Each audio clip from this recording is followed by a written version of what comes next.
Boa tarde, quer dizer, boa tarde. Eu não sei que horas que vocês vão ver esse vídeo. Então, olá. Vocês pode ser que vejam de noite, de manhã, à tarde. Eu estou gravando agora na tarde, ok? Assim, dando continuidade ao nosso projeto de passarmos para o nosso curso de expositor espírita, pelo menos a parte teórica no que diz respeito à preparação nossa para sermos expositores, né? Tanto em palestras ao público em geral, assistidos, como também dar aulas dentro das escolas de aprendizes do Evangelho, ok? Antes de entrarmos na nossa apostila, que eu acredito já tenha passado, como no vídeo passado eu perguntei se todos tinham, se não tiverem, me falem e eu passo novamente por e-mail, ok? Hoje nós vamos fazer uma leitura com comentários sobre esta apostila, ok? Mas antes, de novo, no livro Sol nas Almas, de André Luiz, psicografia do Valdo Vieira, quando no último vídeo, lemos aquela prece final, e agora eu leria para nossas reflexões, principalmente nós que pretendemos estar à frente da doutrina, como expositores ou trabalhadores na casa espírita, seja em que âmbito for, na parte mediúnica, nos passes, na assistência social, onde quer que seja. Então tem uma mensagem muito interessante de André Luiz aqui, a primeira deste livro, Sol nas Almas, que se chama Ano Após Ano. Vamos lá. Ninguém evolui num dia ou para um dia apenas. Carecemos de tempo para entender o bem e praticá-lo diuturnamente, absorvendo-o em profundidade na alma para o eterno futuro. Um só pensamento bom, um só ato digno, uma só lição assimilada não nos bastam a melhoria. Necessário repetir testemunhos de aprendizado e renovação. A fraternidade há de avivar-nos o raciocínio, vincar-nos a memória, calejar-nos as mãos, modelar-nos a vida. Eis porque o espírita, na experiência terrestre, precisa repisar atitudes, transpirar no dever e persistir no posto individual de trabalho. Ano após ano, para só então se sentir realmente sintonizado com os bons espíritos e com os desígnios do alto mantidos a seu respeito. No setor administrativo da instituição doutrinária, há de conhecer tão bem o seu mister, que nenhuma decepção não mais o surpreenda. No estudo há de desarticular tantas mesas, consumir tantas cadeiras e deformar tantos livros e materiais correspondentes sem perceber que duvidará de semelhantes desgastes. Na mediunidade, há de amar e compreender tanto os espíritos desencarnados e os homens de qualquer incompreensão, não mais lhe fará moça. Na exemplificação da verdade, há de se familiarizar tanto com as necessidades das criaturas, que penetrará os anseios do próximo em muitas ocasiões para poder vê-lo. Na assistência social, há de se inteirar tanto dos menores problemas que lhe dizem respeito, segundo as épocas do ano, as pessoas, os desfavorecidos e os sofrimentos que se espantará ao perceber o quanto conhece da ciência mental e da vida prática. No culto do Evangelho, há de abordar tantos temas e lições, enfrentando tantos imprevistos e dificuldades, que o terá para si na condição de tarefa claramente imprescindível. Na imprensa e na tribuna espírita, nosso caso mais específico, há de se habituar tanto com o manejo e os efeitos das palavras, que as cultivará e selecionará com devotamento espontâneo. No campo das provas necessárias, há de exercitar tanto entendimento e tanta paciência diante da dor, que acabará sofrendo todas as humilhações e tribulações da romagem terrestre com o equilíbrio de quem atingiu inerradável serenidade. Confronta o teu período de conhecimento espírita com o serviço que apresentas na existência humana. Lógica disciplinando diretrizes, esperando, enriquecendo ideais, entendimento clareando destinos. O Espiritismo faz o máximo por nós, sendo sempre mínimo o esforço que fazemos por ele nos empreendimentos que nos cabem em auxílio a nós mesmos no seio da humanidade. Então, André Luiz, nessa lição, ele ressalta a nossa necessidade para sermos verdadeiros espíritas, repisarmos todas as nossas lições, todas as nossas atitudes, diante de todos os aspectos com os quais nós trabalhamos numa casa espírita, ou mesmo na nossa família, no nosso lar, na nossa comunidade, né? Somos espíritas, mas somos também cristãos no seio da humanidade, e como tal, nós temos a missão de espalharmos o Evangelho de Jesus na forma da nossa exemplificação, do amor fraternal que Cristo nos ensinou, ok? Então, dando continuidade, sem mais delongas, ao estudo da nossa pequena apostila de curso preparatório para expositor espírita, e ressaltamos aqui os objetivos específicos dos nossos estudos, né? Primeiro, o de transmitir o conhecimento básico que permite ou facilite a todos a elaboração de temas de palestra ou exposições, tais como técnicas de pesquisa, que nós vamos ver, elaboração de roteiros, esquemas, anotações, cartazes, etc., né? Introduzir o uso de recursos auxiliares a uma exposição, quadro negro, cartazes, data shows, retroprojetor, porta-cartazes, flanelógrafo, flipchart, adesivos, microfone, fichas resumo e o uso das anotações, ok? Normalmente, nos dias de hoje, o recurso mais utilizado com a utilização do computador é o data show, né?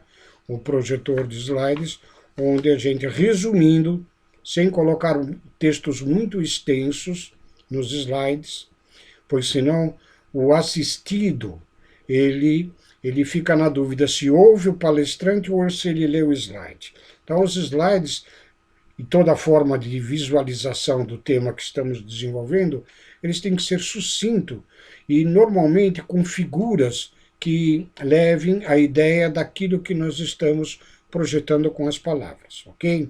Então, toda a utilização desses recursos, eles devem ser usados com uma certa cautela, com uma medida exata para não prejudicar a própria ideia que estamos transmitindo pela exposição, né?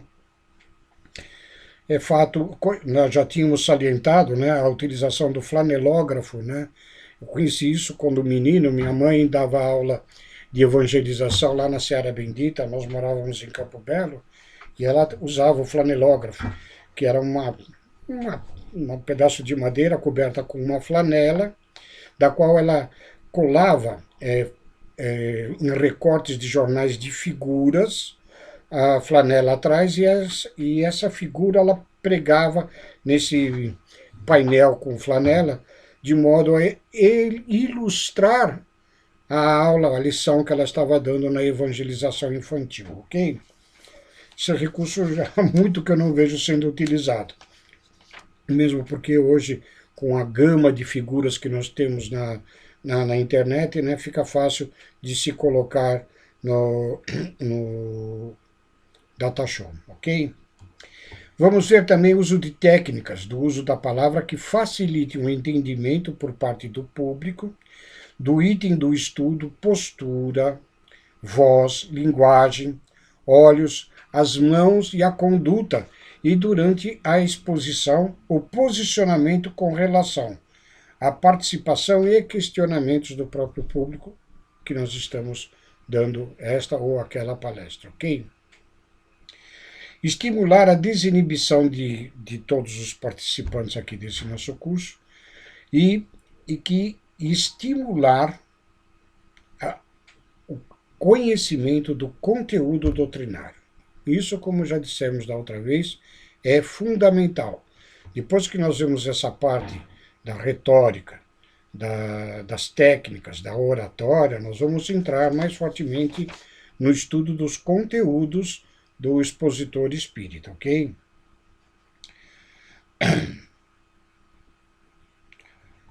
Comunicação. Então, uma primeira introdução nos processos de comunicação que é importante que nós saibamos, que nós, como expositores, somos comunicadores.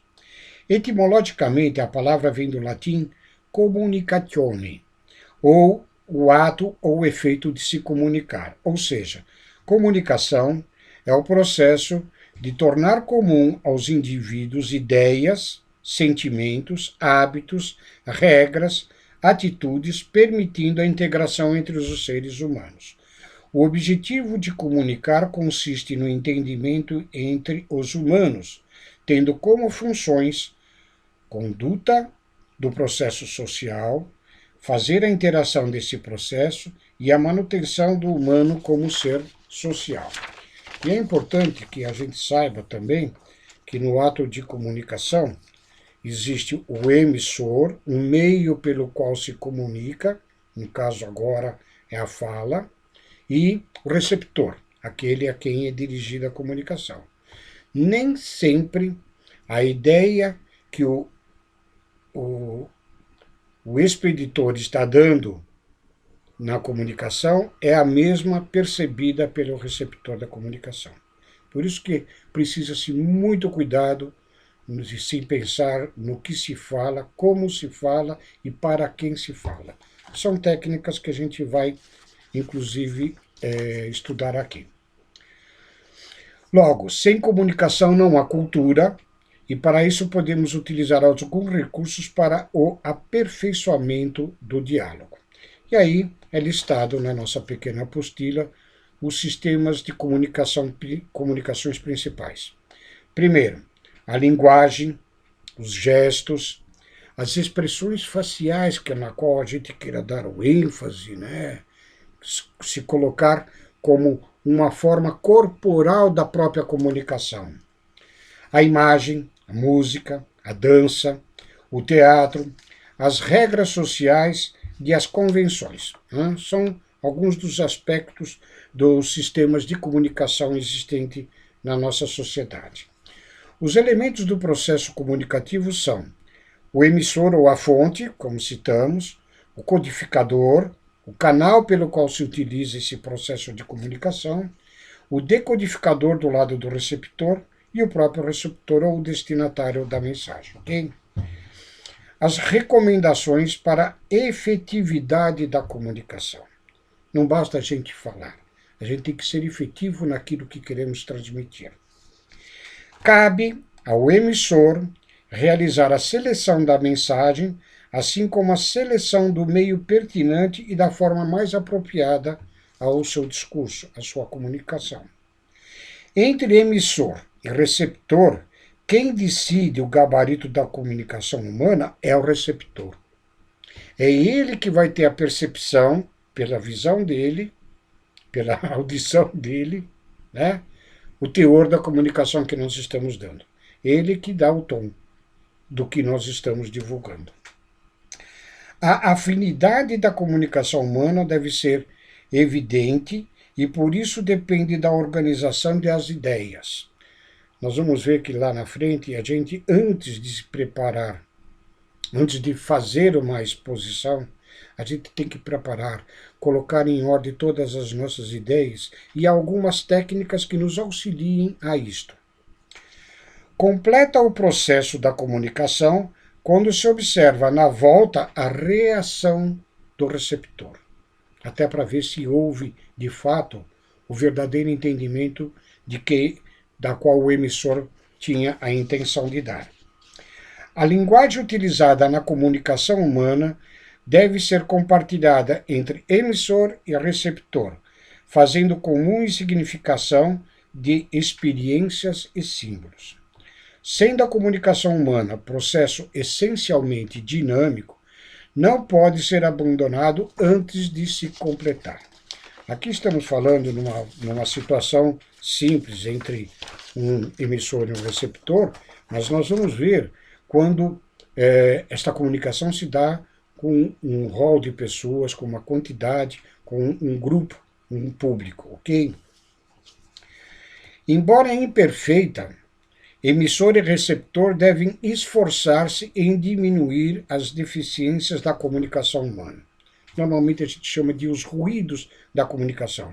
Interferências dadas por preconceitos de ideia, né? Por ideias preconcebidas, por formas de entendimento aleatório, né? Algumas coisas que perturbam a mensagem da forma como que o emissor quer transmitir e do receptor como ele quer receber. Né? Então, ambos têm que lutar para que a comunicação possa ser, de fato, mais efetiva. A comunicação humana efetiva depende da atenção dirigida. O objetivo da comunicação humana não é necessariamente a concordância, e sim a compreensão. Como nós já falamos lá atrás, na parte da retórica, o importante dos nossos discursos, normalmente os de temas evangélicos e doutrinários do Espiritismo, né, nós precisamos levar as pessoas à compreensão, a crer, a entender aquilo que nós vamos falar, para que, de fato, ele, com a apreensão da ideia transmitida, faça eco dentro do seu eu, que ele se toque sinceramente para poder, de fato, levar a efeito a mensagem transmitida, ok? E aí nós vamos falar um pouco sobre a reunião pública. Nós sabemos que existe público e públicos. De uma forma genérica, nós temos no nosso público, dentro das casas espíritas, normalmente, uma gama de pessoas assistidas, que chamamos assim, que vêm ou para se consolarem de problemas que os afligem na vida cotidiana, ou para um aprendizado dentro das preleções evangélicas, dentro das reuniões públicas, ou para a obtenção de uma melhoria através dos passes magnéticos, ou até às vezes em busca de consolo, né, por todos os aspectos que acabam sofrendo, ok? Então, nós já estamos com quase 20 minutos desse vídeo, a gente não quer se estender muito, então nós vamos ver só mais essa parte da reunião pública, e no outro vídeo, mais para frente, nós vamos falar um pouco do próprio expositor, né? E depois das técnicas de estudo para se fazer uma boa exposição espírita. A reunião pública. O centro espírita, sendo um posto avançado da espiritualidade na Terra, no dizer dos espíritos, tem que se preparar para desempenhar essa tarefa a contento. Sabe-se que as pessoas que buscam auxílio nos centros espíritas o fazem através destas reuniões públicas, ok? Nós temos em muitas casas reuniões não abertas ao público, algumas reuniões mediúnicas, né? Mormente aquelas do processo de desobsessão, P3E, por exemplo. Em outras casas, simplesmente a sala de desobsessão. Os cursos que para aqueles interessados, aberto ao público de uma forma geral, mas para aqueles que frequentam assiduamente o curso, ok? Isso faz desta atividade, a de expositor, uma das mais graves da casa espírita e tem que se ter um maior cuidado em elaborá-la, pois do seu bom desempenho dependerá a maior ou menor afluência das pessoas aos centros e, consequentemente, ao contato com a doutrina espírita e, eu acrescento, com o Evangelho de Jesus. O objetivo do centro espírita deve ser o de levar às pessoas a mensagem do Mestre Jesus à luz do Espiritismo. Através desses ensinamentos, o humano se instrui, se encontra e se reeduca, reformando conceitos e modificando hábitos, sendo consequentemente melhor qualidade de vida. Esta deve ser a tarefa maior nas casas que se propõem a trabalhar na seara do Cristo. Ok? Nós temos que, nos ensinamentos trazidos por Kardec da alta espiritualidade, no Evangelho segundo o Espiritismo, no capítulo 6 de Perfeito, temos lá os Espíritos nos ensinando: Espíritas, amai-vos, primeiro ensinamento, e instruir-vos, o segundo ensinamento. Então, a instrução, que faz parte dos processos do expositor espírita, é uma das maiores responsabilidades adotadas dentro das atividades de uma casa espírita. Ok? Diz Allan Kardec que uma religião que não servir para transformar o humano, para nada serve. Necessário, portanto, se observar com cautela todos os ensinamentos que estão sendo ministrados nas reuniões públicas, pois deles depende a libertação de muitos. Para isso, devem contribuir decisivamente a situação dos expositores espíritas com uma preparação condizente com os objetivos da doutrina espírita, que é o de esclarecer e de consolar. Vejam que é importante que cada casa espírita tenha no corpo administrativo da sua casa, tem o presidente, o tesoureiro, tem todas as atividades de manutenção da própria casa espíritas. E é importante que ele tenha também uma pessoa, o diretor ou o coordenador, dependendo da nomenclatura que se use, né, responsável pela parte doutrinária da casa, que é a pessoa dentro da casa, com maior entendimento da própria doutrina e responsável pelo estabelecimento dos temas que podem e devem ser abordados nas reuniões públicas, né, e a escolha dos palestrantes da própria casa ou convidados de outras para ministrar estes temas escolhidos de acordo com as necessidades de cada casa e dependendo das atividades, inclusive de assistência espiritual, cada mensagem de acordo com o tipo do trabalho que é executado, ok? Na nossa casa de participação principal hoje, o Caminheiros da Paz, nós temos atividades do Evangelho na segunda e na quarta-feira, e o responsável pela parte doutrinária, para esses 2 dias especificamente, ele traz temas do próprio Evangelho segundo o Espiritismo, com literatura complementar, tipo o livro da Esperança, de Emmanuel, Psicografia do Chico, ou o Espírito da Verdade, diversos espíritos, também Psicografia do Chico. Né? Já no caso da terça-feira, onde nós temos um trabalho de assistência médico-espiritual, o responsável pela doutrina da nossa casa, ele prefere que os expositores utilizem temas do livro Palavras de Vida Eterna, de Emmanuel, né? São trechos mais curtos, como é um tipo de assistência a pessoas que se encontram fisicamente adoentadas, então os temas são mais dirigidos para esse grupo, e a nossa palestra, que normalmente é de 30, 40 minutos nos outros dias, neste dia é somente de 20 minutos, né?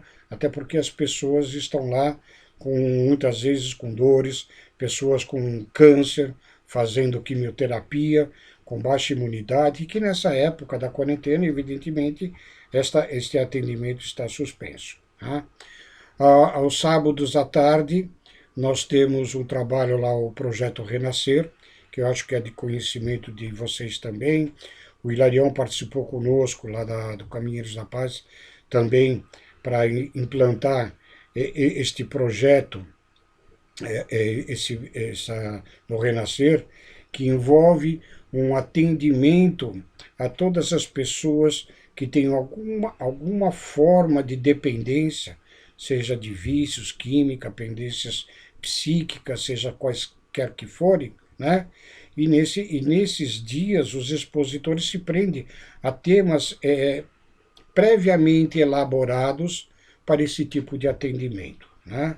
O que volta-se muito principalmente para questões de reforma íntima, reforma interior, ok? Então, assim, é importante todo o processo de comunicação na casa espírita, mas também a preocupação de como atingir o público, e isso deve ser feito por pessoas idoneamente preparadas para tal tarefa. Fiquem com Deus. Mais para diante, vou ver se semanalmente ou até para a gente recuperar um pouco o tempo que nós não fizemos esta colocação da parte teórica, se colocamos mais de um vídeo por semana para os nossos estudos. Como sempre, estejam à vontade para emitir as opiniões, comentários no nosso grupo, dúvidas possam pedir por e-mail ou no próprio WhatsApp, ok? Um abraço a todos. Fiquem com Deus.